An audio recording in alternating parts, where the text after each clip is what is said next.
আজকে আমি আপনাদের সাথে দুই কলেজ পড়ুয়া স্টুডেন্ট তাদের গল্প শেয়ার করব। অ্যাকচুয়ালি গল্প না, তাদের সাথে ঘটে যাওয়া একটা অদ্ভুত ঘটনা আপনাদের সাথে আমি শেয়ার করব। রূপেন আর প্রকাশ এরা নতুন সবে 1 বছর হলো কলকাতায় এসেছে। অ্যাকচুয়ালি ওদের বাড়ি ঝাড়গ্রামে। তো ওরা কলকাতা ইউনিভার্সিটিতে পড়াশোনা করার জন্য এখানে ইউনিভার্সিটির আশেপাশেই একটা মেসে থাকতো।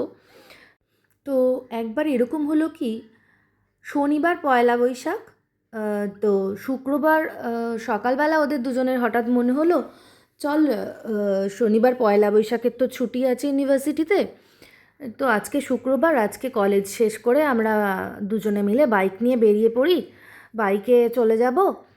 শনিবারটা মা বাবার সাথে থাকবো, পরিবারের সাথে থাকবো, আর রবিবারটাও সুন্দরভাবে সবার সাথে কাটাবো, কাটিয়ে সোমবার ভোরে বেরিয়ে যাব আবার বাড়ি থেকে। যথারীতি সময় মতো কলেজে ইউনিভার্সিটিতে আমরা সময় মতো পৌঁছেই যাব, তো ক্লাস করতে অসুবিধা হবে না। এই ভেবে তারা শুক্রবার ইউনিভার্সিটি গেল। তারপরে ওরা বিকালবেলা যখন বেরোলো, সন্ধ্যাবেলা যখন বেরোলো, সেই সময়ের ঘটনা আমি আপনাদের সাথে শেয়ার করব। তাদের সাথে কী অদ্ভুত ঘটনা ঘটলো, যেটা তারা বলে তো বোঝাতে পারছেই না, তাদের কাছে ভীষণই রহস্যময় ব্যাপার। তো সেটা আমি আপনাদের সাথে এখন শেয়ার করব। এটা আমার চ্যানেলের প্রথম এপিসোড, তো রিকোয়েস্ট করছি আপনারা কেউ কোথাও যাবেন না, পুরো ঘটনাটা প্রথম থেকে শেষ অবধি ভালো করে শুনবেন। আশা করছি আপনাদের খুব ভালো লাগবে, পুরো ঘটনাটাই আপনাদের ভালো লাগবে। এবং আজকের এই ঘটনাটা কিন্তু ভীষণই ইন্টারেস্টিং ঘটনা। তো যারা কলকাতা থেকে ঝাড়গ্রাম বাইকে করে যাওয়া আসা করেন তাদের তো রাস্তাটা পরিচিত, চেনা লাগবেই। যারা যান না তাদেরও, তারাও বুঝতে পারবেন যে এই রাত্রিবেলা যখন বাইকে করে কোথাও পুরো রাস্তা জঙ্গলের রাস্তা পার হতে হয়, তখন একটু সাবধান থাকতে হয়। তো সেটা আপনারা গল্পটা শুনলেই বুঝতে পারবেন। আমাদের চ্যানেলের সাথে আপনারা একটু সাথে থাকুন, আমার পাশে থাকুন, এটাই আমি আপনাদের কাছে রিকোয়েস্ট করব। নমস্কার শ্রোতা বন্ধুরা, আমাদের এই অবিশ্বাস্য চ্যানেলে আপনাদের সকলকে স্বাগত। আশা করছি আপনাদের সকলেই ভালো আছেন, আনন্দে আছেন, সুখে আছেন। আমাদের চ্যানেলে যে ঘটনা বলা হবে সেগুলো সবই বাস্তব রিলেটেড, কারো না কারোর সাথে কোথাও না কোথাও ঘটেছে। সেই সমস্ত ঘটনাগুলোকে বেস করেই আমি আপনাদেরকে বলবো। যদি ঘটনাগুলো আপনাদের ভালো লাগে অবশ্যই চ্যানেলটাকে সাবস্ক্রাইব করবেন, ভিডিওগুলোকে লাইক করবেন। পুরো ঘটনাটা শুনে আপনার কেমন লাগলো আপনাদের মতামত আমাকে জানাতে একদম ভুলবেন না। আপনাদের মতামত আমার কাছে ভীষণই মূল্যবান হবে। আর আপনাদের জীবনে বা আপনাদের পরিচিত আত্মীয় স্বজন বন্ধু বান্ধব কারোর জীবনে যদি এই ধরনের কোনো ভৌতিক দৈবিক ঘটনা ঘটে থাকে সেগুলো আমাদের লিখে পাঠাতে পারেন। আমার ইমেল আইডিটা ডেসক্রিপশানে দেওয়া আছে, ওখানে মেল করে আপনারা আমাকে জানাতে পারেন। আমি আপনাদের নাম সহ, যারা নাম না চাইবেন তাদের নাম আমি অবশ্যই জানাবো না। সেইভাবে আমি গল্পগুলো আপনাদেরকে সবাইকে বন্ধুদেরকে পড়ে শোনাবো। ঘটনাগুলো যদি ভালো লাগে আপনারা শেয়ার করবেন আপনাদের বন্ধু বান্ধব আত্মীয় স্বজনের সাথে, আর যে কোনো মাধ্যমে ফেসবুক হোয়াটসঅ্যাপ যে কোনো মাধ্যমে শেয়ার করতে পারেন। এবার আমি আমার মূল গল্পে আসছি, আপনারা গল্পটা মন দিয়ে শুনুন। এই সময় যখন তখন কালবৈশাখী ঝড় বৃষ্টি একটু বিকেলের দিকে হয়েই যায়। তো কলেজ ছুটির পর যখন ওরা যাবে ঠিক করলো তখন হঠাৎ একটু ঝড় বৃষ্টি শুরু হলো। নিজেদেরও কিছু একটু কাজের জন্য কোনো কারণে দেরি হয়ে গেল, সময় মতো তারা বিকেল বিকেল বেরোতে পারলো না।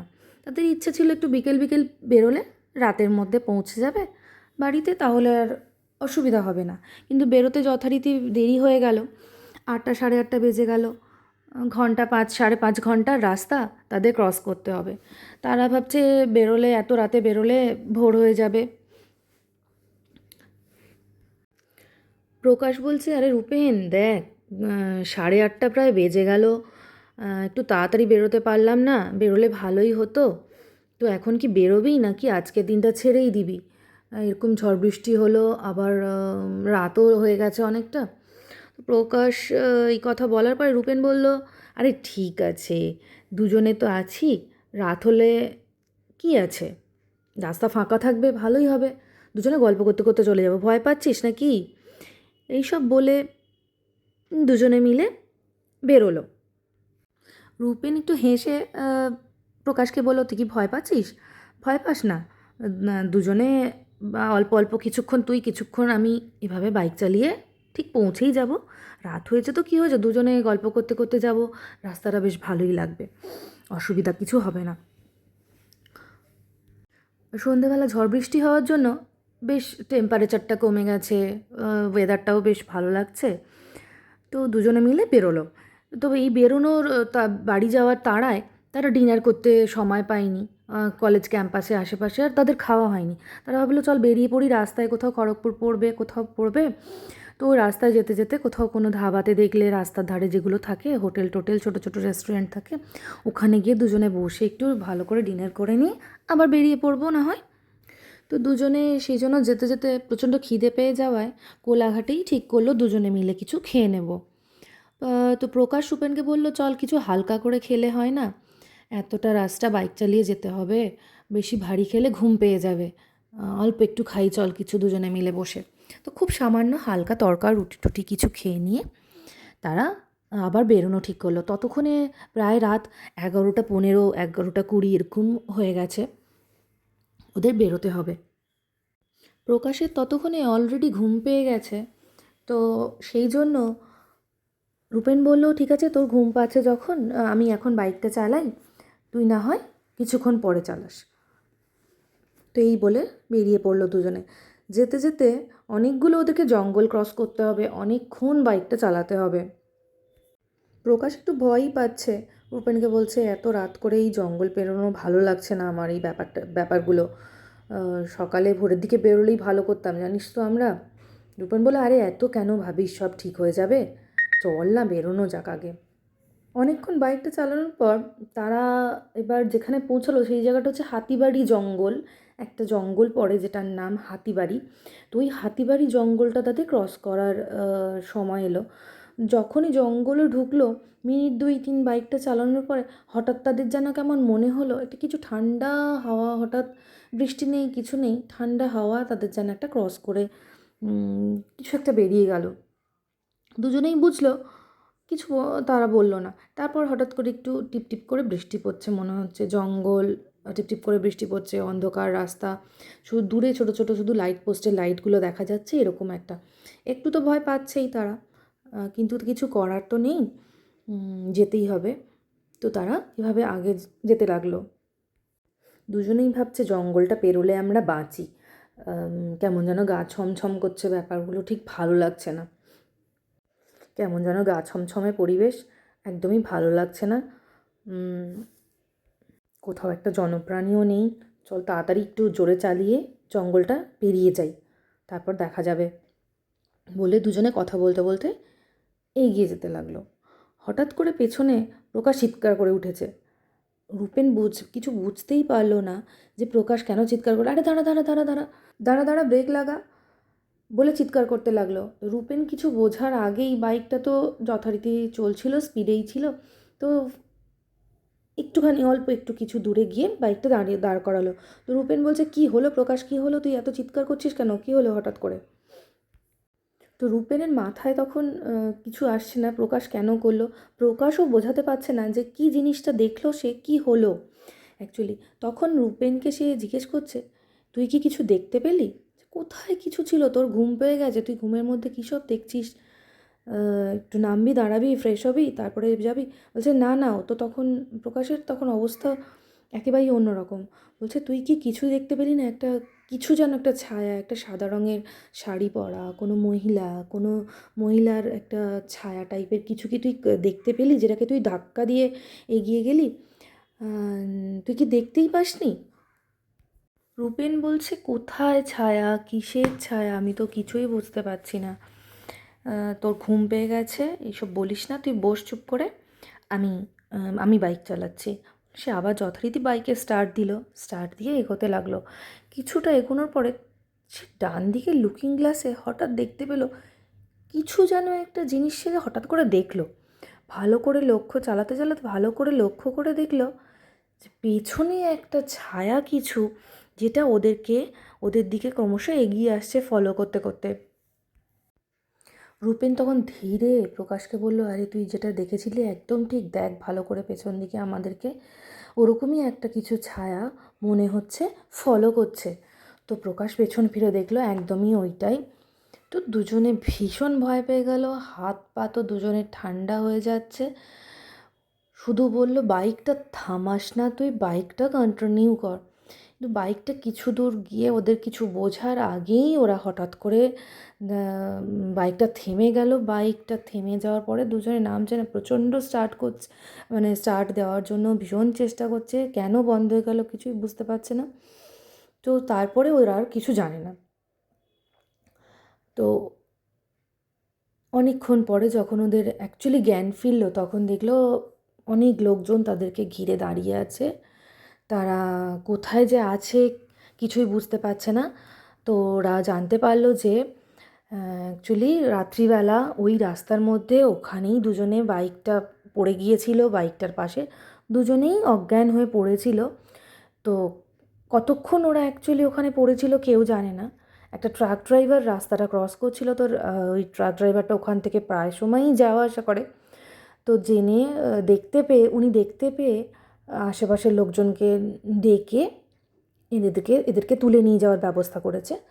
তো সামনেই একটা ছোটোখাটো একটা খাবার দোকান, খাবার চা টা এসবের দোকান একটা ছিল, যেখানে ওদেরকে তুলে নিয়ে যাওয়া হয়েছে। তুলে নিয়ে যাওয়ার পরে ওদেরকে কিছুক্ষণ রেখে রেস্ট ফেস্ট করিয়ে প্রায় ভোর হয়ে গেছে তখন। আর তখন তাদেরকে যখন জাগানো হলো, তখন দেখলো যে তারা জঙ্গলটা পেরিয়ে গিয়ে সামনেই একটু আছে। বাড়ি যেতে এখনও হয়তো আধ ঘন্টা লাগবে টাইম, আধ ঘন্টা 45 মিনিট, কারণ গ্রামের ভিতরে অনেকটা দূরে বাড়ি সেই হিসাবে। তো কিন্তু ওরা যেখানে আছে সেখান থেকে ওরা জানতে পারলো যে ওই রাস্তায় ওখানে একটা কবরস্থান আছে। গ্রামের লোকজনরা বলল, এই রাস্তাটা কি দরকার ছিল রাত্রিবেলা ক্রস করার, রাত্রিবেলা না ক্রস করলেই ভালো হতো। ওই জায়গাটার একটা কবরস্থান আছে, যেটাতে অনেক অনেক বছরের পুরানো একটা কবরস্থান। তো এখানে অনেকেই রাস্তা দিয়ে যখন যাওয়া আসা করে অনেক বছর ধরে, সব সময় যে এরকমই কিছু ফেস করতে হয় সবাইকে তা না, কিন্তু অনেক লোকজনই এই ধরনের অনেক ইনসিডেন্ট ফেস করেছে, অনেকের সামনেই এরকম কিছু এসেছে যেগুলো লোকজন বলা বলি করে। তো ওদেরকে বলা হলো, তোমরা যখন বাইক নিয়ে আসছো, গাড়ি নিয়ে আসছো না, তখন আর কোনো দিন রাতে এই রাস্তাটা এইভাবে ক্রস করো না, তাহলে কোনো আরও বিপদ আপদ হতে পারে। ছোটোখাটো পশু থাকতে পারে, জন্তু জানোয়ার থাকতে পারে, তাদের হাতেও কোনো সমস্যা হতে পারে। তো তারা যেন আর না জঙ্গলটা কোনো দিন ক্রস করে। এই সব বলার পরে ওদেরকে একটু বসিয়ে কিছু খাবার দাবার খাইয়ে তাদেরকে আবার ছেড়ে দিল। ওরাও যথারীতি আবার বাইক চালিয়ে বাড়ি যাওয়ার দিকে এগিয়ে গেল। তো বাড়ি যেতে যেতে ওরা দুজনে মিলে ঠিক করলো যে কাউকে যেন জানাস না যে আমরা এরকম একটা ঘটনা সঙ্গে এক্সপিরিয়েন্স করলাম, তাহলে আর কোনো দিন আমাদেরকে বাইরে এইভাবে বাইক নিয়ে আসতে দেবে না।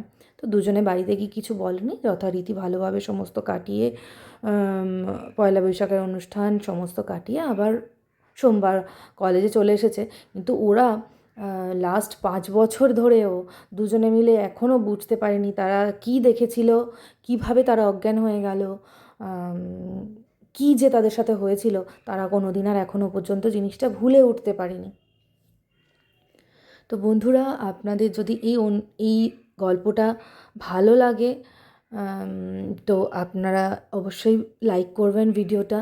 যদি মনে হয় এই গল্পটা আরও কাউকে জানানোর আছে, বন্ধু বান্ধব, তো তাদেরকেও একটু শেয়ার করবেন। আপনারা আমার পাশে থাকুন, সঙ্গে থাকুন, আমার ভীষণই ভালো লাগবে। তো আপনাদেরকে আমি একটা কথা বলে রাখি যে এই গল্পটা যিনি আমাকে শেয়ার করেছিলেন তিনি আমার একজন ট্রেন যাত্রী। তো ট্রেনে আমি কোথাও যাচ্ছিলাম, ওনার সাথে আমার ট্রেনেই গল্প করছিলেন যে উনি যখন ওনার কোনো পরিচিত দুজন বন্ধু যারা এই এক্সপিরিয়েন্সটা করেছিলেন তিনি আমাকে জানাচ্ছিলেন যে হ্যাঁ এরকম হয়েছিল তার বন্ধুদের সাথে। ওটাই আমি আপনাদের সাথে শেয়ার করলাম এইভাবে। তো আজকে আমি এখানেই শেষ করলাম। আবার আপনাদের সাথে দেখা হবে পরের এপিসোডে।